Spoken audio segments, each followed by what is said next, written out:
Welcome to MediJE classes. This is second lecture of 12th chemistry. Chapter नाम है जिसका electrochemistry. Okay, previous lecture में हमने electrochemical cell के रिगार्डिंग स्टडी किया था.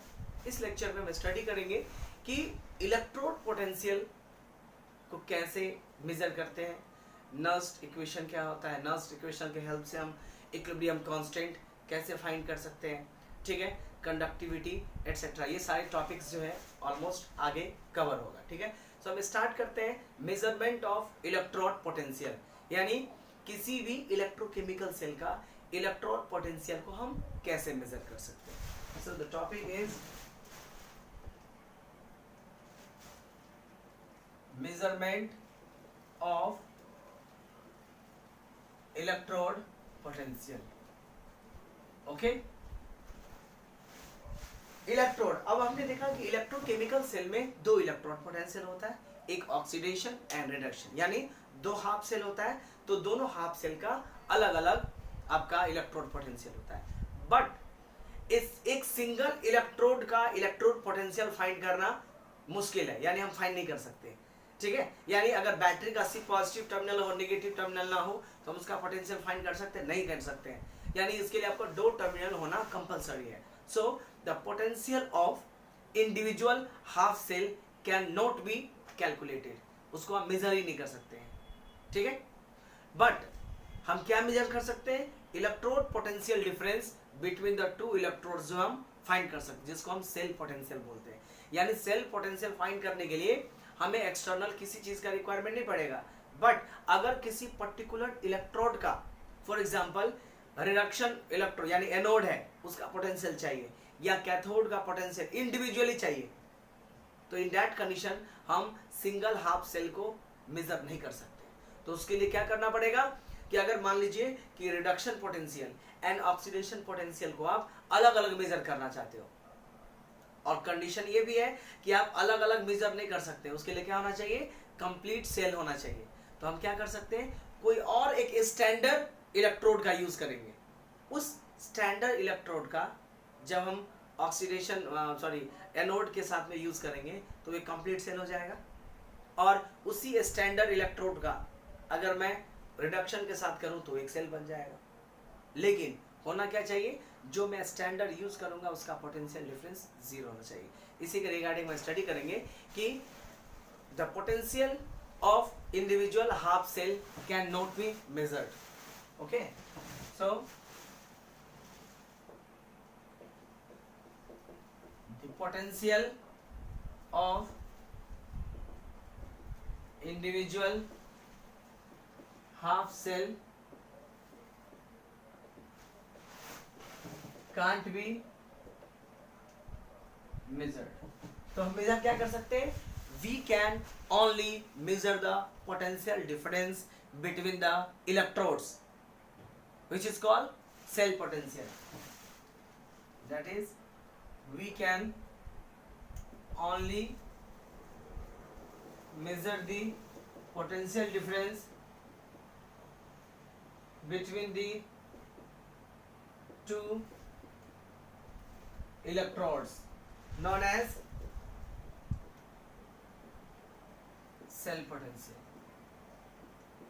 ठीक है, यानी आपको इंडिविजुअल सेल का निकालना तो वो नहीं कर सकते. अब इंडिविजुअल इलेक्ट्रोड्स का अगर आपको पोटेंशियल निकालना है तो उसके लिए दूसरा इलेक्ट्रोड का यूज करना पड़ता है. उसको बोलते हैं हम स्टैंडर्ड हाइड्रोजन इलेक्ट्रोड. यानी इंडिविजुअल इलेक्ट्रोड का अगर आपको पोटेंशियल फाइंड करना हो तो उसके लिए हम क्या यूज करते हैं? स्टैंडर्ड हाइड्रोजन इलेक्ट्रोड और नॉर्मल हाइड्रोजन इलेक्ट्रोड का यूज करते हैं. ठीक है, so to measure the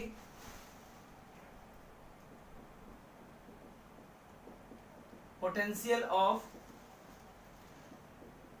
individual, ठीक है, हाफ सेल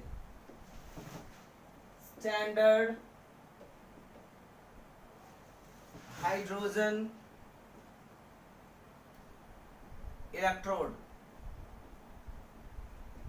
शॉर्ट फॉर्म में इसको SH SHE बोलते हैं, और इसी को नॉर्मल हाइड्रोजन इलेक्ट्रोड भी बोलते हैं, नॉर्मल हाइड्रोजन इलेक्ट्रोड, जिसको हम शॉर्ट फॉर्म में NHE बोलते हैं, ठीक है, आर यूज्ड। कहने का मतलब हुआ कि किसी इंडिविजुअल हाफ सेल का ऐसे फाइंड नहीं कर सकते, इस मेथड से फाइंड कर सकते। क्या बोला, अगर मैं ये इलेक्ट्रोड यूज करूंगा और उसके साथ कनेक्ट करूंगा तो अब इसी बात है फुल सेल बन जाएगा। अभी हम देखेंगे कि हाइड्रोजन सेल का use, sorry standard hydrogen electrode का यूज करके हम किसी पर्टिकुलर इलेक्ट्रोड को कैसे फाइंड करते हैं। अब बोलेगा हाइड्रोजन इलेक्ट्रोड क्यों यूज करते हैं, बहुत सारे इलेक्ट्रोड हो सकता था, तो रीजन होता है कि जो आपका स्टैंडर्ड हाइड्रोजन इलेक्ट्रोड होता है, इसका जो आपका पोटेंशियल होता है वो हम जीरो लेते हैं, ठीक है। Potential of standard hydrogen electrode is taken as zero. The potential of SHE is taken as zero. अब यही जो मेजरमेंट है वो इसी जीरो में छुपा हुआ है, ठीक है। वो हमें भी कनेक्शन देख लेते हैं, आपको आइडिया लग जाएगा कि क्यों हम एक्स्ट्रा इलेक्ट्रोड, यानी दो इलेक्ट्रोड है इलेक्ट्रोकेमिकल सेल में, उस इलेक्ट्रोड के पोटेंशियल मेजर करने के लिए हमें थर्ड इलेक्ट्रोड का रिक्वायरमेंट हुआ, ठीक है, जिसको हम स्टैंडर्ड हाइड्रोजन इलेक्ट्रोड बोलते हैं, ठीक है। क्यों, सो डैट कि अगर मान लीजिए कि सेल का हमने एक इलेक्ट्रोड लिया तो इंडिविजुअली तो सर्किट ही कंप्लीट नहीं होगा, करंट नहीं फ्लो होगा, तो सर्किट कंप्लीट करने के लिए मैंने स्टैंडर्ड हाइड्रोजन के साथ में क्या करें, उसको हम सीरीज में कनेक्शन कर देंगे।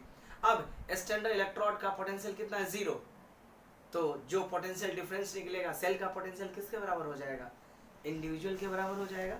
तो देखिए कैसे करते हैं, ये था आपका standard.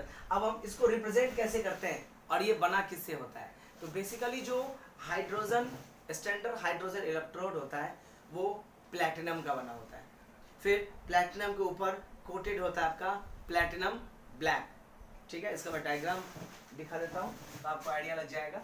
So standard hydrogen electrode का बेसिकली यूज किया जाता है किसके लिए, इंडिविजुअल सेल पोटेंशियल फाइंड करने के लिए, मतलब इंडिविजुअल हाफ सेल पोटेंशियल को फाइंड करने के लिए। अब देखिए स्टैंडर्ड होता क्या है आपका, SHE स्टैंडर्ड हाइड्रोजन इलेक्ट्रोड होता क्या है, तो बेसिकली इसमें होता है कि ये जो बना होता है इसमें, ठीक है, देखिए ये है, ये अंदर में जो होता है ये आपका प्लैटिनम का इलेक्ट्रोड है, ओके। और ये प्लैटिनम के इलेक्ट्रोड में हाइड्रोजन को पास करने के लिए भी एक स्पेस छोड़ दिया जाता है, ठीक है। इसमें हाइड्रोजन को, जो हाइड्रोजन गैस होता है उसको क्या करते हैं हम, बबलिंग करते हैं at 1 bar pressure and 298 kelvin temperature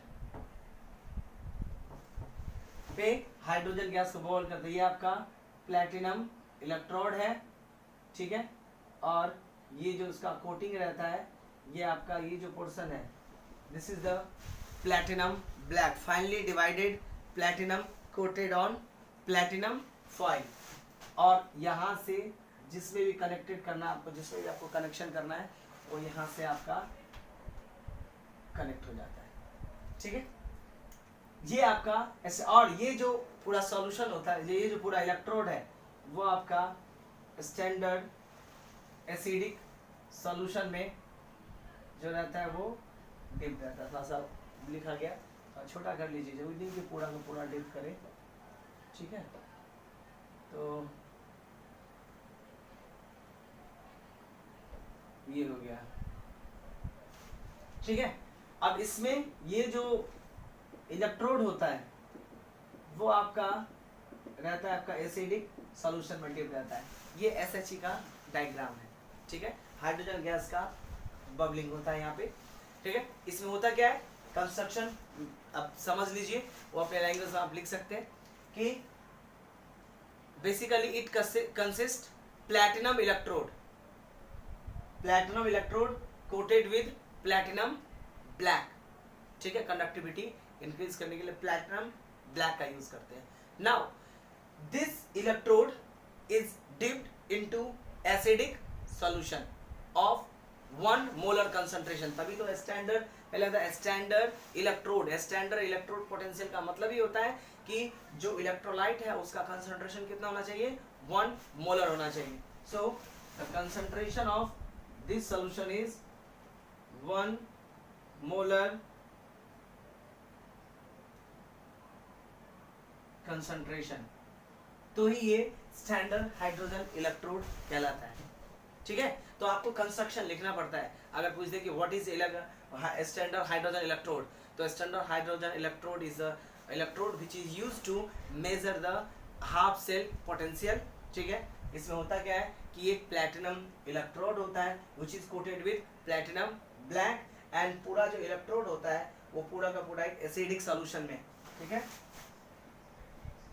acidic solution of 1 molar concentration में डिप जाता है, एंड देन इससे होकर के हाइड्रोजन गैस जो है वो आपका 1 बार प्रेशर एंड 298 केल्विन के टेम्परेचर पे बबलिंग किया जाता है, किसका, हाइड्रोजन गैस का। This is standard hydrogen. अब ये जो आपका स्टैंडर्ड हाइड्रोजन इलेक्ट्रोड पोटेंशियल है उसको रिप्रेजेंट कैसे करते हैं, तो SHE is represented as platinum जो कि सॉलिड होता है, ठीक है, प्लैटिनम सॉलिड होता है।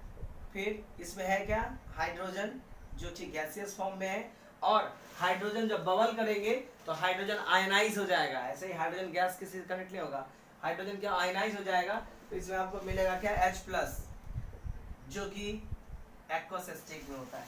आयंस जो होते हैं वो एक्वस स्टेट में। अब इससे आपको मान लीजिए कि सेल का रिडक्शन जो इलेक्ट्रोड पोटेंशियल है उसको आप मेजरमेंट करना पोटेंशियल, तो क्या करेंगे, इसको उस रिडक्शन पोटेंशियल के साथ में सीरीज में कंबाइन कर देंगे। या आपको एनोड का पोटेंशियल चाहिए तो इससे एनोड वाला इलेक्ट्रोड कनेक्ट कर दीजिए, या अगर कैथोड का पोटेंशियल चाहिए तो इससे क्या करेंगे, हम कैथोड का पोटेंशियल ज्वाइंट कर देंगे, ठीक है। तो ये क्या हो जाएगा, एक कंप्लीट सेल हो जाएगा, क्योंकि हाफ से लिए हो जाएगा और हाफ से लिए हो जाएगा। Okay, so to determine the potential of electrode it is connected in series with the hydrogen electrode potential. So to measure the electrode potential, और electrode potential क्या है आपको पता ही है, either आप बोल सकते हैं कि एनोड का पोटेंशियल चाहिए, यानी आपको चाहिए या तो रिडक्शन चाहिए और ऑक्सीडेशन, जो पोटेंशियल चाहिए आपको।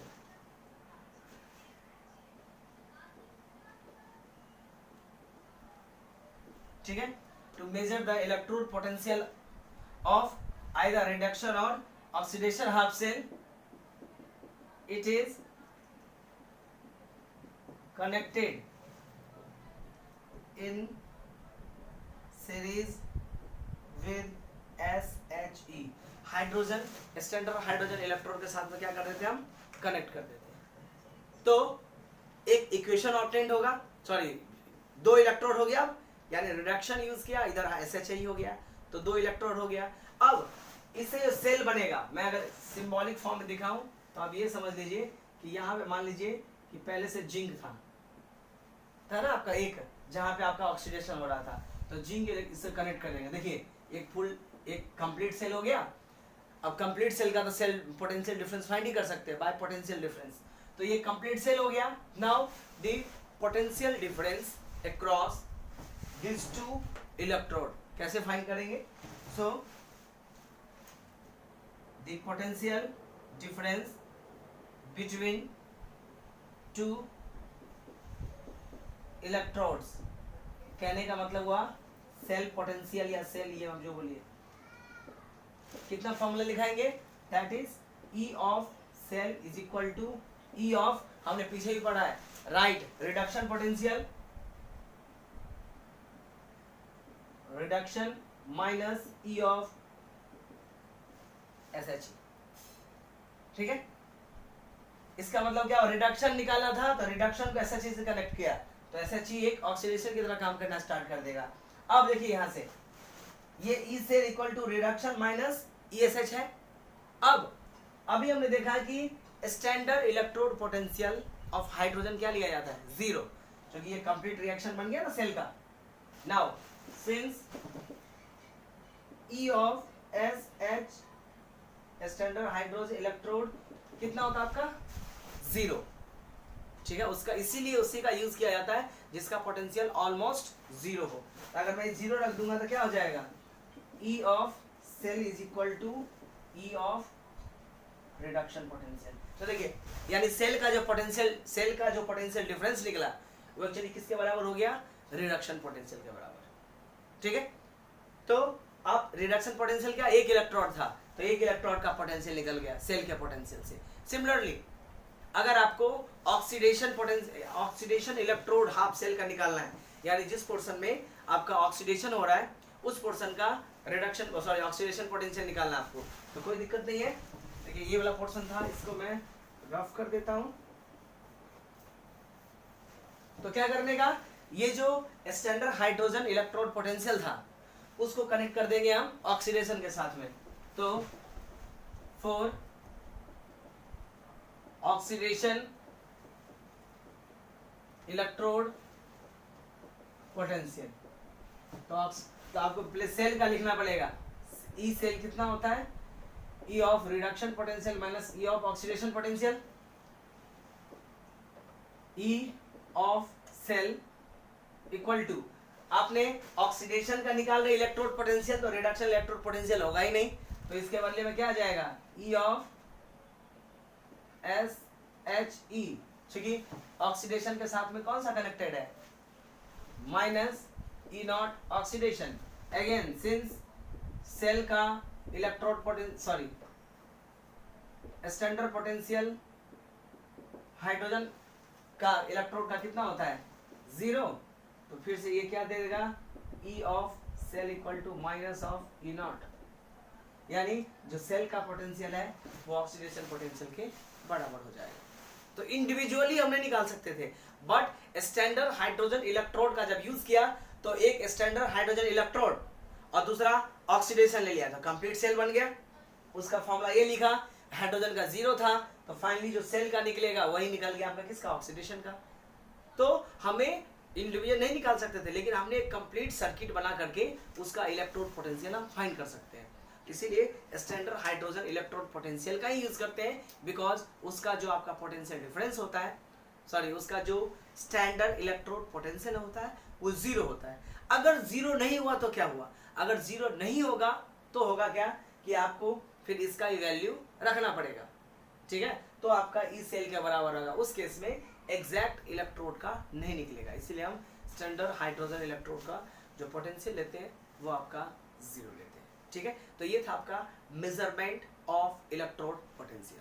ठीक है, now we will study electrochemical series.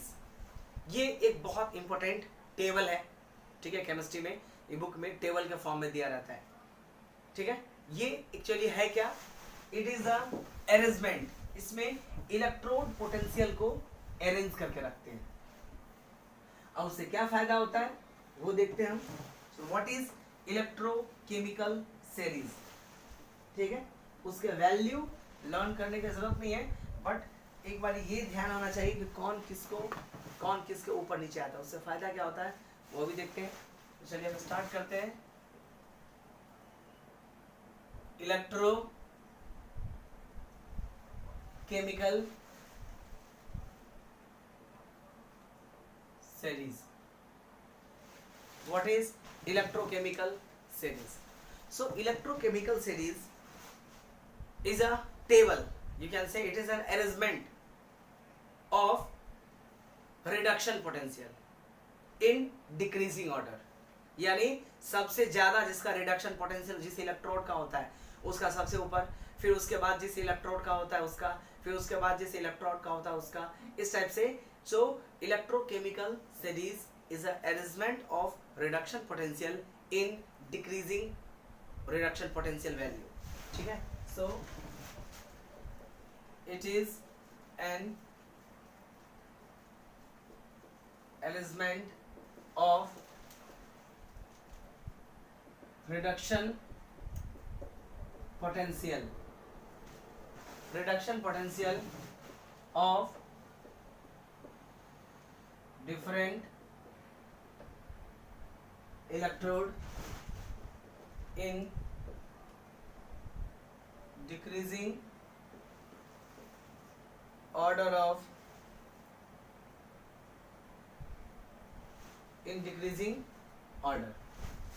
मतलब हुआ कि एक ऐसा टेबल है जिसमें जिस इलेक्ट्रोड का रिडक्शन पोटेंशियल सबसे हाईएस्ट है उसको सबसे ऊपर रखा जाता है टेबल में।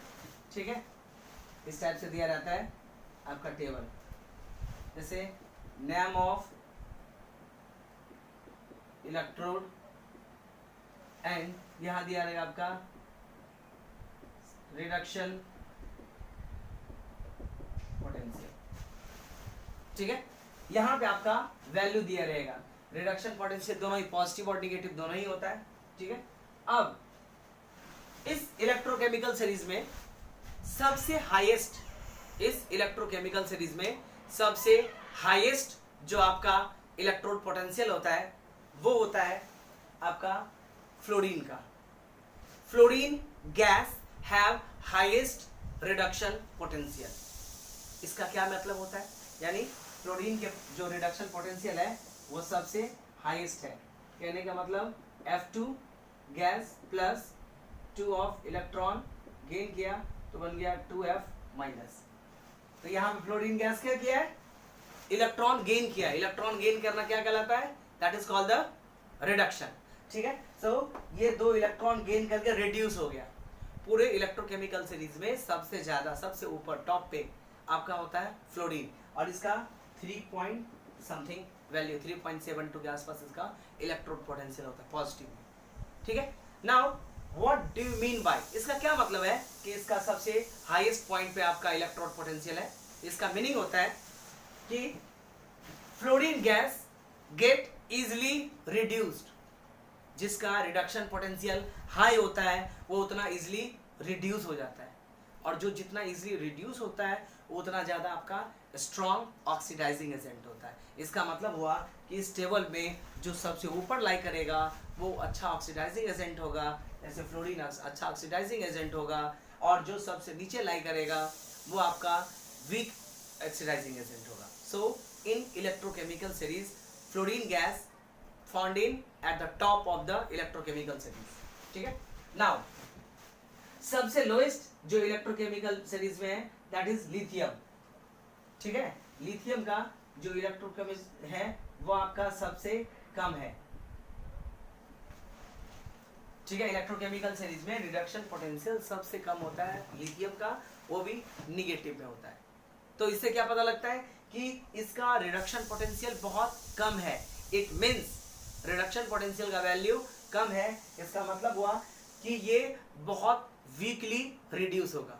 It will be weekly reduce, and इसका मतलब हुआ कि ये वीक ऑक्सीडाइजिंग एजेंट होगा, और वीक ऑक्सीडाइजिंग एजेंट है मतलब स्ट्रॉन्ग रिड्यूसिंग एजेंट होगा। इसका मतलब हुआ कि इलेक्ट्रोकेमिकल सीरीज में जो एलिमेंट सबसे ऊपर होता है वो स्ट्रॉन्ग ऑक्सीडाइजिंग एजेंट है, और जैसे टॉप टू बॉटम आते हैं ऑक्सीडाइजिंग प्रॉपर्टी, ऑक्सीडाइजिंग एजेंट वाली जो प्रॉपर्टी है वो घटता है, वैसे ही टॉप टू बॉटम जो होता है वो रिड्यूसिंग कैरेक्टर बढ़ता है आपका, यानी जो रिड्यूसिंग एजेंट है उसका कैरेक्टरिस्टिक जो है आपका वो इंक्रीज होता है। Okay, so lithium have the lowest reduction potential in the electrochemical series, and fluorine have the highest reduction potential in electrochemical series।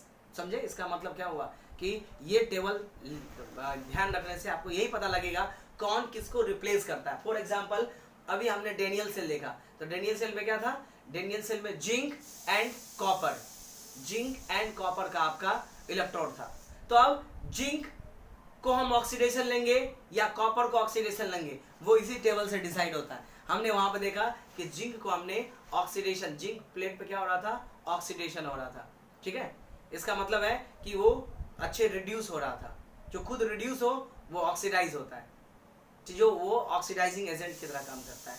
तो जिंक ऊपर होगा या कॉपर ऊपर होगा, ऑक्सीडाइजिंग किसको लेंगे? अगर मान लीजिए कि आपको सेल बनाने दे दिया जाए, अभी आपने डेनियल सेल पढ़ा है जिसमें आपको कॉपर जिंक दिया गया, अब आपको पता है आपको सिर्फ 2 एलिमेंट दे दिया, मान लीजिए सिल्वर दे दिया गया और आयरन दे दिया गया सपोज।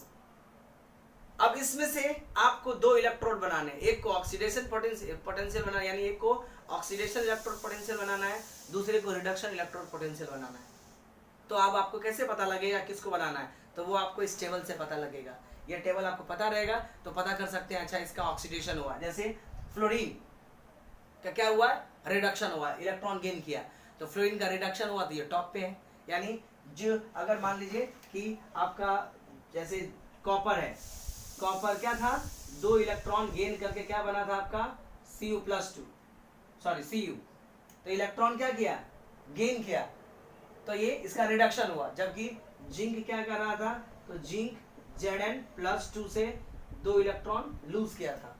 ठीक है, तो अगर टेबल में, अगर मान लीजिए टेबल में A ऊपर है और B नीचे है, और इस इलेक्ट्रोड से लेकर के आपको सेल बनाना है, तो आप क्या करोगे? ऊपर वाले को आप क्या लोगे? रिडक्शन, यानी राइट साइड वाले जो आपने इलेक्ट्रोड यूज किया था ना कॉपर, उसको यूज करोगे। यानी ये हो जाएगा आपका कैथोड। जहाँ रिडक्शन होता है वो आप सेल में राइट साइड में दिखाते हैं, और जो नीचे है उसका हो जाएगा आपका ऑक्सीडेशन।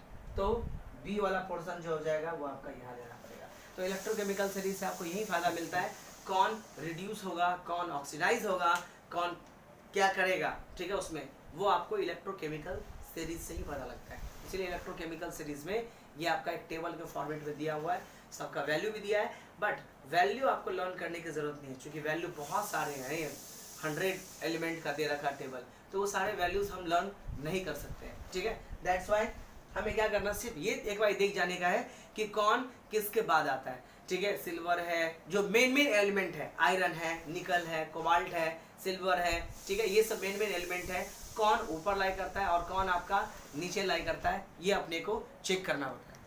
नाउ हम स्टडी करेंगे nursed equation, one of the important topic of electrochemistry and also very important topic for board exam, क्योंकि इस पे बेस्ड न्यूमेरिकल आते हैं।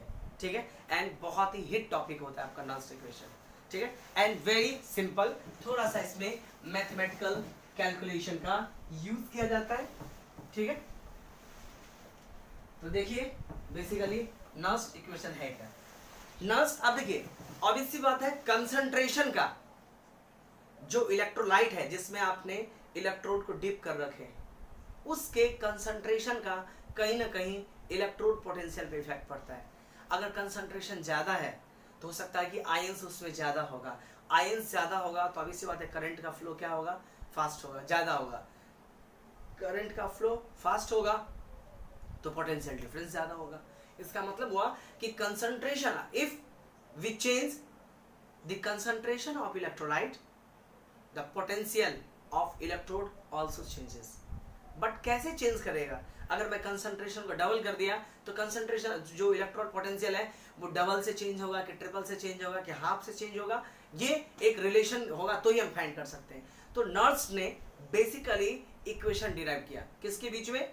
द ईएमएफ ऑफ सेल, जिसको आप पोटेंशियल डिफरेंस बोलते हैं, EMF of cell and electrolytic concentration, यानी कंसंट्रेशन के चेंज होने से ईएमएफ ऑफ द सेल पे क्या इफेक्ट पड़ेगा, कैसे वेरी करेगा, इसको रिलेट करने के लिए उन्होंने एक इक्वेशन दिया। So Nernst equation is basically the equation which relate the electrode potential of electrode. देखिए, सो एनी नर्स्ड इक्वेशन ये बेसिकली है क्या?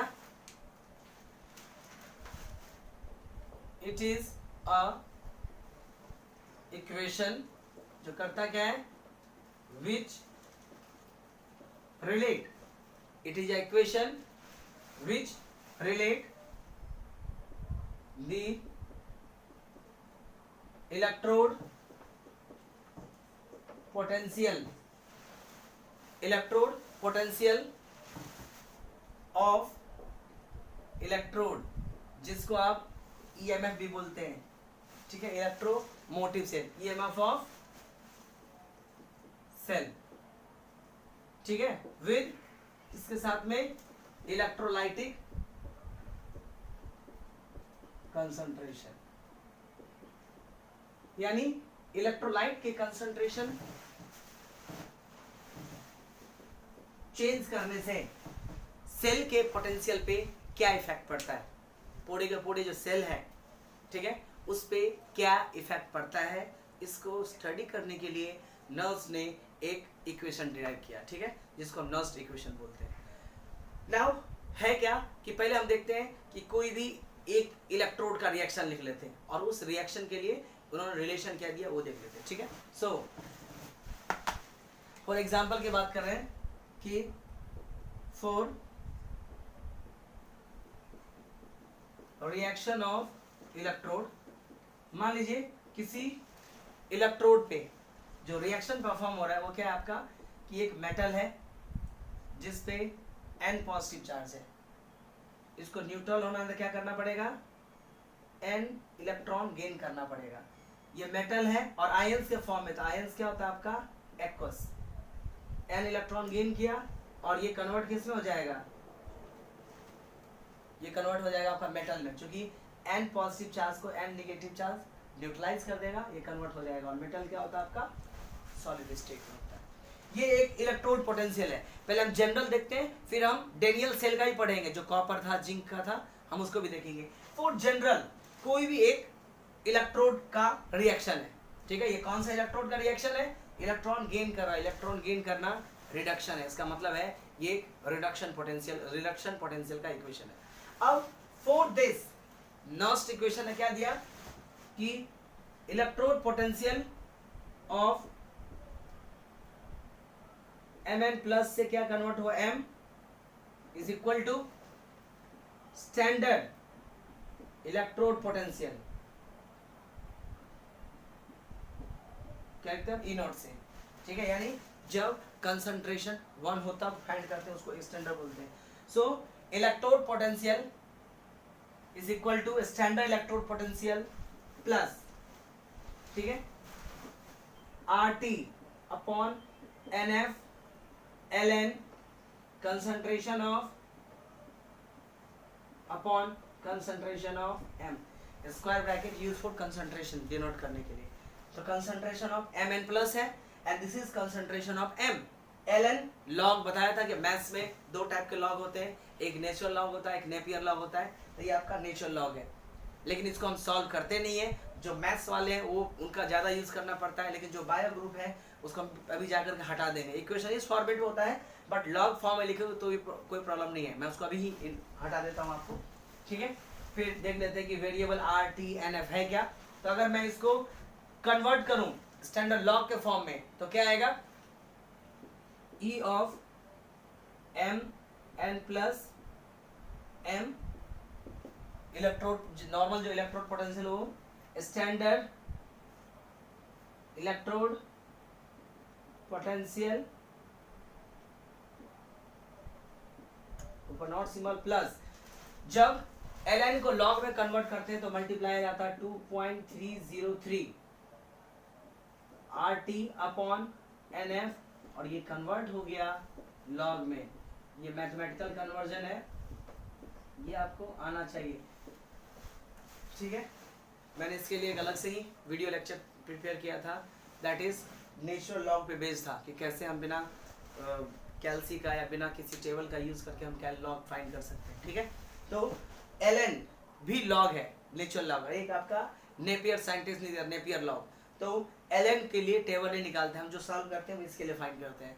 तो ln को लॉग में कन्वर्ट करने के लिए सिर्फ 2.303 से उसको मल्टीप्लाई कर दीजिए और वहां पे लॉग लिख दीजिए, ln का बेस E होता है, ठीक है। तो ये कन्वर्ट हो गया एंड नाउ व्हाट इज, ठीक है। अब एक और चीज भी है, पहले हम इसका RT/NF भी देखते हैं। M क्या है, सॉलिड स्टेट में। आपने क्लास 11th के इक्विलिब्रियम चैप्टर में, ठीक है, ऐसे क्वेश्चंस आए थे कि जो सॉलिड होता है, सॉलिड का कंसंट्रेशन हमेशा ही यूनिटी लिया जाता है, क्योंकि जो आपका लिक्विड होता है वो डिसोसिएट एसोसिएट होता है, बट सॉलिड का डिसोसिएट होना सॉलिड स्टेट में पॉसिबल नहीं होता है. That's why the concentration of solid is always taken as unity. यानी जहां पे इक्वेशन में कोई भी इक्वेशन हो उसमें आपको सॉलिड स्टेट में कोई रिएक्टेंट या प्रोडक्ट में दिख जाए तो उसका कंसंट्रेशन यूनिटी होगा, चाहे वो कोई सा भी हो. ठीक है. सो सिंस लिख सकते हैं हम. ठीक है, नीचे एक इक्वेशन लिखा जाएगा तो ऐसे लिख सकते हैं हम कि since concentration of solid is unity हमेशा ही. और यहाँ पे सॉलिड कौन है? m. तो इसका मतलब हुआ कि m का जो कंसंट्रेशन है वो कितना हो जाएगा? 1. तो आप इक्वेशन लिख देते हैं तो क्या हो जाएगा? देखिए E of m n plus m is equal to E naught.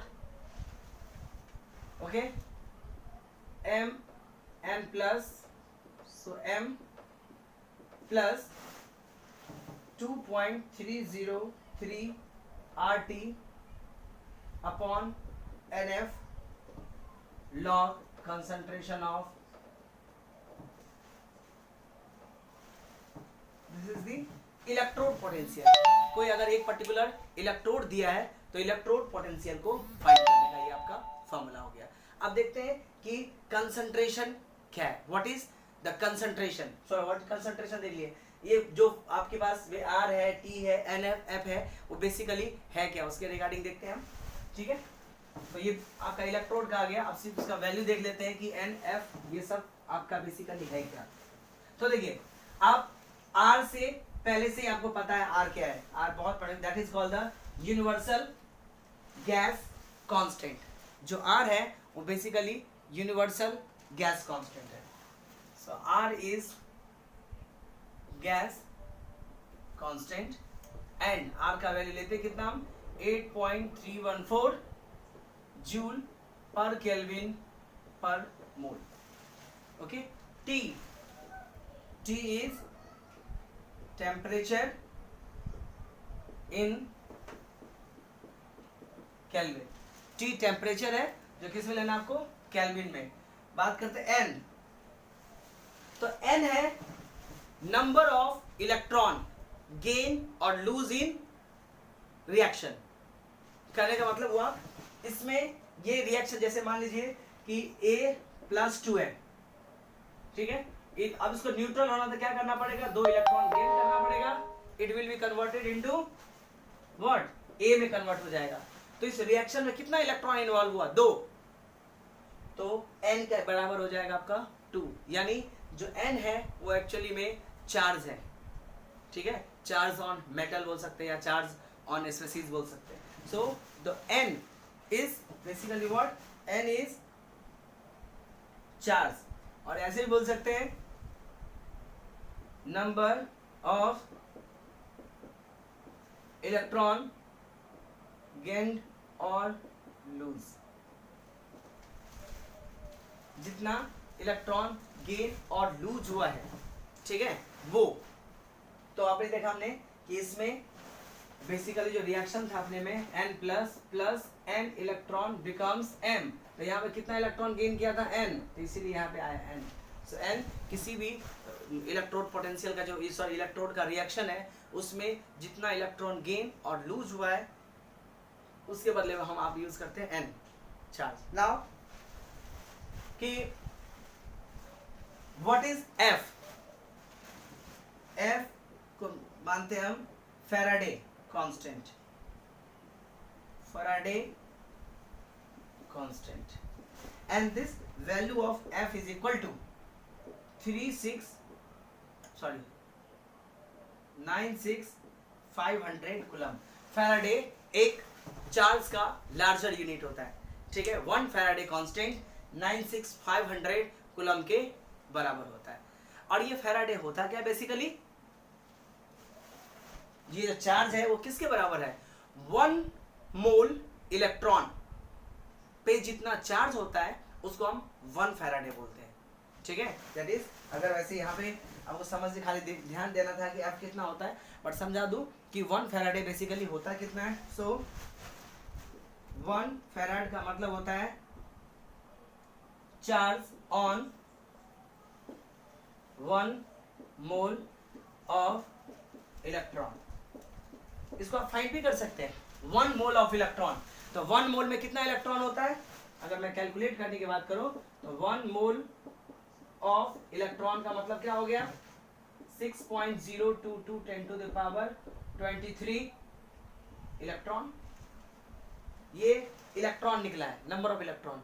और इस पे चार्ज कितना होगा, सो चार्ज ऑन 1 मोल, तो क्या करने का, नंबर ऑफ इलेक्ट्रॉन कितना था, 6.022 10 to the power 23 into charge 1.6 10 to the power -19।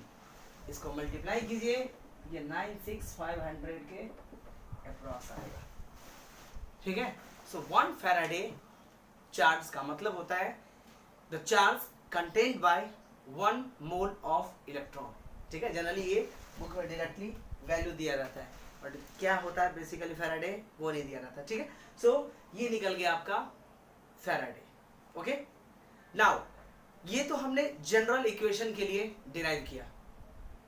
ठीक है, बट हम इस चैप्टर बेसिकली अभी तक क्या पढ़े हैं, डैनियल सेल, गैल्वेनिक सेल। तो अब हम डिराइव करेंगे गैल्वेनिक सेल का सेल पोटेंशियल। अभी हमने फाइंड किया electrode potential of particular reaction. ठीक है, यानी अगर मान लीजिए रिडक्शन पोटेंशियल निकालना है तो रिडक्शन वाला पार्ट, अभी रिडक्शन पोटेंशियल ही था, ऑक्सीडेशन है तो वो भी निकल जाएगा। लेकिन ये सेल पोटेंशियल नहीं है, सेल पोटेंशियल तो उन दोनों का डिफरेंस होता है। Now we will find the Nernst equation for galvanic cell और डैनियल सेल। ठीक है, so Nernst equation for Daniell cell, देखिए क्या होता है।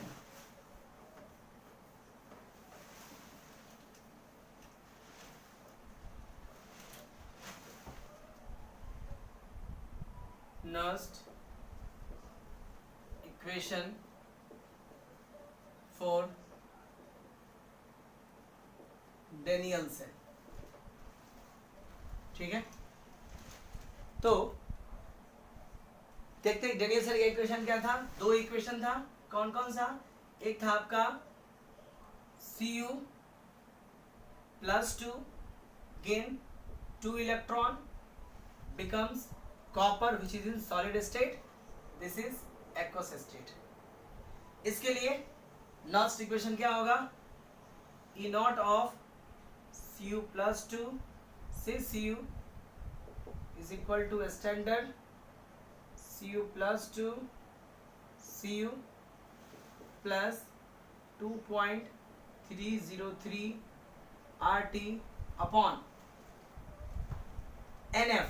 n क्या है, इसमें कितना इलेक्ट्रॉन इन्वॉल्व हो रहा है, 2 इलेक्ट्रॉन, तो 2F log, क्योंकि इसका कंसंट्रेशन तो 1 हो जाएगा। इसको मान लीजिए इक्वेशन 1। फिर ये किसके लिए था आपका, दैट इज रिडक्शन, और रिडक्शन कहां पे होता है आपका, कैथोड पे। Another one is zinc lose electron becomes Zn +2 2 electron. इसके लिए भी अगर मैं निकालूं E Zn +2 से Zn is equal to standard of Zn +2 से Zn plus 2.303 RT upon, again 2 electron involve है, log of Zn +2। यहाँ पे कई बार क्वेश्चन आता है कि जैसे इसमें Cu से Cu+ बना, तो मैंने ऑब्लिक डाला Cu से Cu+, वैसे इसमें जिंक से जिंक बना, तो ऑब्लिक क्या होना चाहिए, जिंक टू Zn+। अगर वो करेंगे तो खाली यहाँ माइनस आ जाएगा सिंबल। ठीक है, और तब मुझे ऐड करना पड़ेगा, तो हमने डायरेक्टली क्या किया, उसको उल्टा कर दिया, तो साइन कर दिया आपका पॉजिटिव। ठीक है, तो आप इस फॉर्मेट में लिख सकते हो, समझाने के लिए था, फॉर्मेट आपको यही यूज करना। नाउ ये हो गया आपका किसका पोटेंशियल, ये जो हो गया वो आपका ऑक्सीडेशन जो कहाँ पे होता है आपका एनोड पे। ठीक है, तो पहले हमने क्या किया, कैथोड का पोटेंशियल लिखा, रिडक्शन पोटेंशियल लिखा, फिर हमने एनोड का पोटेंशियल लिखा। नाउ सेल पोटेंशियल क्या होता है, तो reduction potential minus oxidation potential. ठीक है, सो सेल पोटेंशियल का जो वैल्यू होगा वो कैसे निकालेंगे देखिए, तो एनोड और कैथोड के लिए हमने लिख लिया। नाउ सेल पोटेंशियल का वैल्यू कितना होगा, सो दी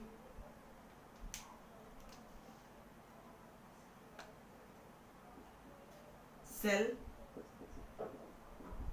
पोटेंशियल की बात करो, सेल पोटेंशियल आपने पढ़ा कि ई नॉट ऑफ सेल जो होता है that is reduction minus oxidation, या राइट माइनस लेफ्ट, कभी E R minus E L भी लिखा होता है, तो आपको यही लिखना था, ये लिख दीजिए right minus left. Now E of cell is equal to right में, तो राइट में इक्वेशन क्या था रिडक्शन का, तो ये हो जाएगा आपका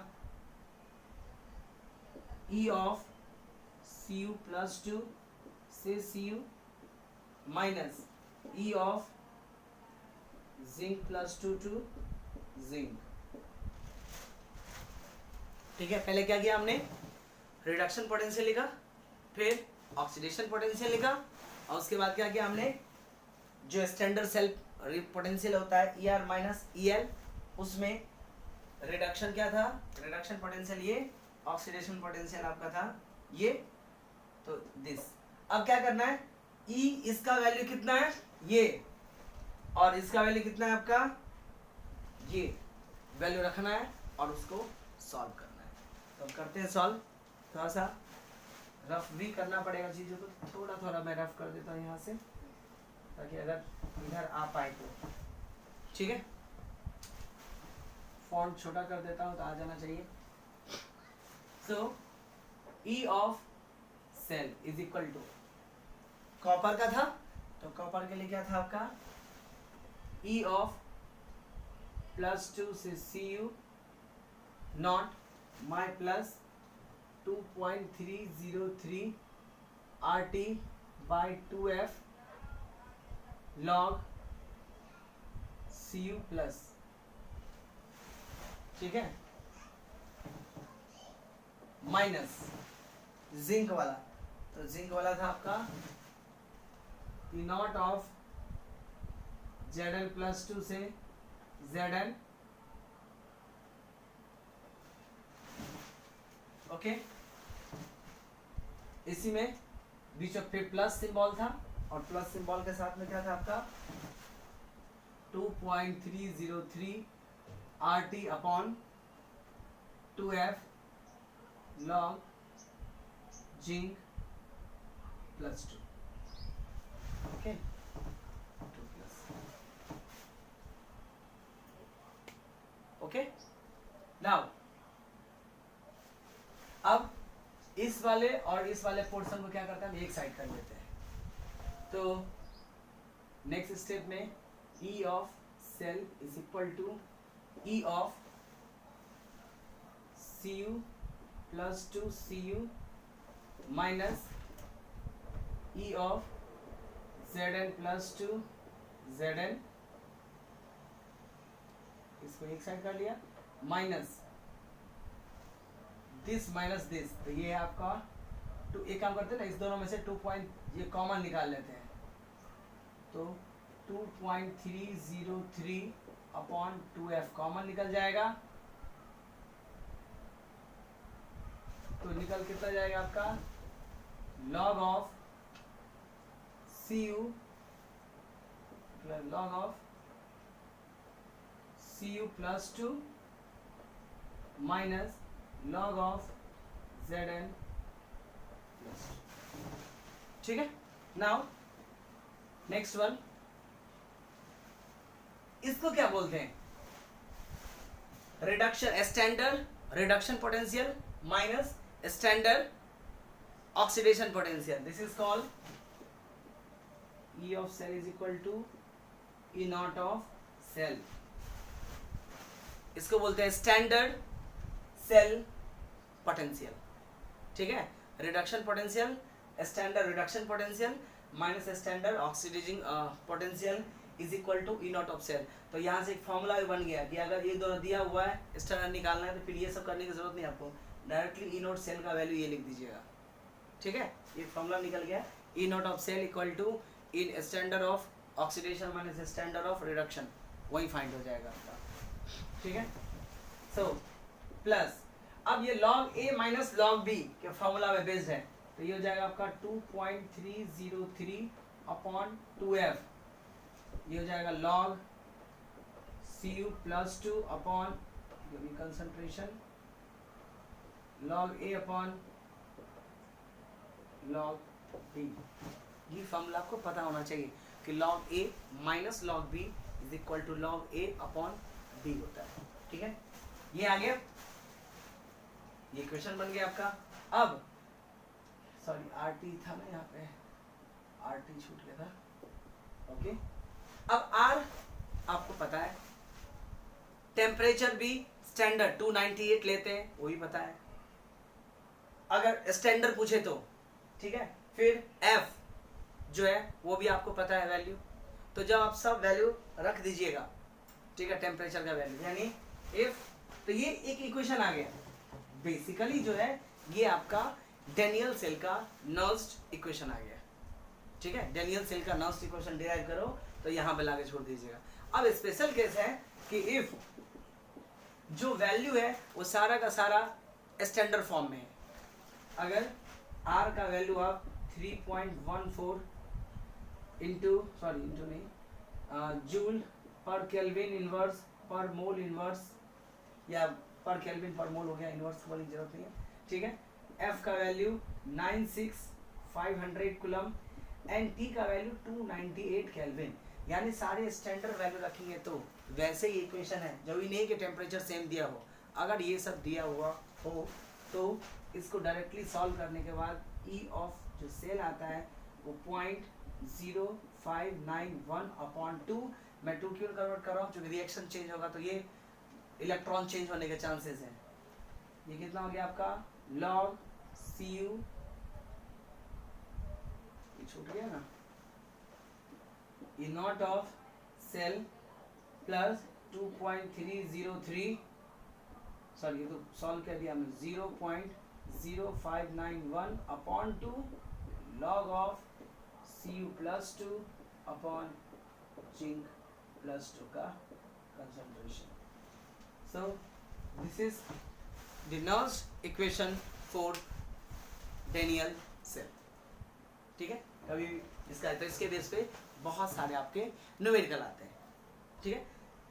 अगर मान लीजिए तो नर्स्ट डेनियल सेल का इक्वेशन पता हो, अब मैं एक जनरल इक्वेशन, किसी रिएक्शन का इक्वेशन दिया हुआ है उसका नर्स्ट इक्वेशन लिखना हो तो हम कैसे लिखेंगे, ठीक है। ये यहाँ तक डेनियल सेल का बोले तो यहाँ से लेकर के आपको यानी derive Nernst equation for Daniell cell, तो यहाँ तक एप्लीकेशन आएगा तो आप डायरेक्टली ये यूज कर सकते हैं। याद रखिएगा ये वाला तब यूज करते हैं जब सारे एसटीपी दिया हुआ है, आर 298 दिया हुआ, एफ और आर तो कांस्टेंट होता है, खाली टेम्परेचर का ही प्रॉब्लम है, ठीक है। टेम्परेचर 298 दिया हुआ हो तो आप डायरेक्टली ये वाला पोर्शन यूज कर सकते हैं। और 2 हम इसलिए छोड़ दिया क्योंकि रिएक्शन चेंज होगा, अगर मान लीजिए एक इलेक्ट्रॉन हुआ तो एक लिखाएगा, तो इसलिए एज इट इज हमने छोड़ दिया, अदरवाइज आप डिवाइड कर लीजिएगा। Now Nernst equation for general equation, कोई भी इक्वेशन है, ठीक है, उसके लिए नर्स्ट इक्वेशन हम कैसे लिखते हैं, ठीक है। General equation of general electrochemical reaction, Nernst equation for general electrochemical reaction. जैसे मान लीजिए A of A plus B of capital B form C of capital C plus D of capital D, okay. Now इसके लिए Nernst equation क्या होगा, तो E naught of cell is equal to standard cell plus 2.303 RT upon NF, चूंकि पता नहीं कि electron कितना लूज और गेन हुआ है, ठीक है। मान लीजिए कि इसमें आपका n इलेक्ट्रॉन गेन किया है, चूंकि इलेक्ट्रॉन गेन नहीं करेगा तो पता कैसे लगेगा, फिर तो n का वैल्यू कुछ होगा ही नहीं, इसीलिए इलेक्ट्रॉन गेन और लूज तो उसमें होगा ही होगा, तभी तो वो इलेक्ट्रोकेमिकल होगा, अदरवाइज कहाँ से होगा, ठीक है। मान लीजिए n इलेक्ट्रॉन गेन किया तो मैंने NF लॉग, अब इक्विलिब्रियम में ऐसा इक्वेशन हमने लिख दिया, रिएक्टेंट कितना है, concentration of A to the power A, concentration of B to the power B upon concentration of C to the power C, product नीचे C to the power C, D to the power D। ये आ गया आपका general electrochemical reaction.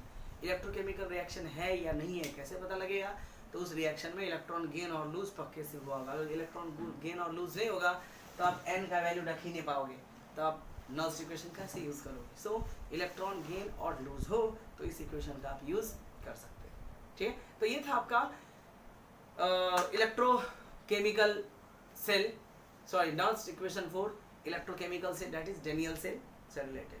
अब next जो lecture होगा उसमें हम ये स्टडी करेंगे कि नॉल्स इक्वेशन का यूज करके हम इक्विलिब्रियम कांस्टेंट फाइंड कर सकते हैं। कौन सा इक्विलिब्रियम कांस्टेंट, जो हमने इलेक्ट्रोकेमिकल जो इक्विलिब्रियम चैप्टर है उसमें पढ़ रखा है, Kc कंसंट्रेशन, जो इक्विलिब्रियम कांस्टेंट Kc और Kp आपने 11th में पढ़ा होगा, उसको हम फाइंड कर सकते हैं विद द हेल्प ऑफ किसी भी रिएक्शन का Kc को हम फाइंड कर सकते हैं। अगर वो इलेक्ट्रोकेमिकल रिएक्शन है तो हम नॉल्स इक्वेशन से उस Kc का फाइंड कर सकते हैं। So in next lecture we will study equilibrium constant from Nernst equation. Okay, till go through this all the derivations. ये पोर्शन जो है वो बोर्ड पॉइंट ऑफ व्यू से बहुत इंपॉर्टेंट है, इसके न्यूमेरिकल भी उतना ही इंपॉर्टेंट है, ठीक है। इसके पूछने के चांसेस हमेशा ही 90% से एबव होता है इन बोर्ड एग्जाम, ठीक है। नेक्स्ट लेक्चर में मिलते हैं।